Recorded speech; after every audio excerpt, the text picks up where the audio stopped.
नमस्ते नमस्कार दोस्तों, स्वागत है हमारे यूट्यूब चैनल आर्या भाई की टीम में। तो फाइनली एक नया भोजपुरी सॉन्ग का अपडेट अपने चैनल पर लेकर आ गया हूं। तो इस वीडियो को आप लास्ट तक जरूर देखिए। हमारे चैनल पर नए हैं तो चैनल को सब्सक्राइब कर लीजिए और बेल आइकन को प्रेस कर लीजिए, क्योंकि मैं भोजपुरी से रिलेटेड अपडेट अपने चैनल पर लाता रहता हूँ और फुल जानकारी भोजपुरी इंडस्ट्री से जुड़ी हुई खबरें भी लाता रहता हूँ। तो दोस्तों, एक बहुत प्यारा सॉन्ग राकेश मिश्रा जी का आ रहा है और उस सॉन्ग का नाम है फार दिहला सड़िया।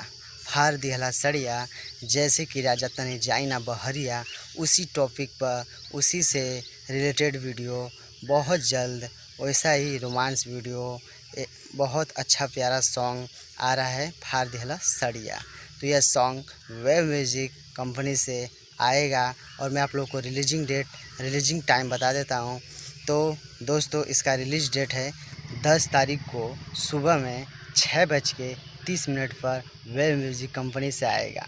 तो यह गाना बहुत ही प्यारा है, रोमांस सॉन्ग है, हॉट सॉन्ग, जैसे कि राजा तनी जाई ना बहरिया सॉन्ग आया था। बहुत से फैंस बहुत उस गाने पर रिस्पॉन्स, बहुत अच्छा प्यार दुलार दिए। उसी प्रकार ये भी सॉन्ग आ रहा है फार दिहला सड़िया। और इसमें फिट जोड़ी है, एक्ट्रेस की फिट जोड़ी है महिमा सिंह और राकेश मिश्रा, दोनों साथ में इस वीडियो में काम किए हैं दोस्तों। तो मिलते हैं नेक्स्ट वीडियो नेक्स्ट अपडेट के साथ। तब तक के लिए दोस्तों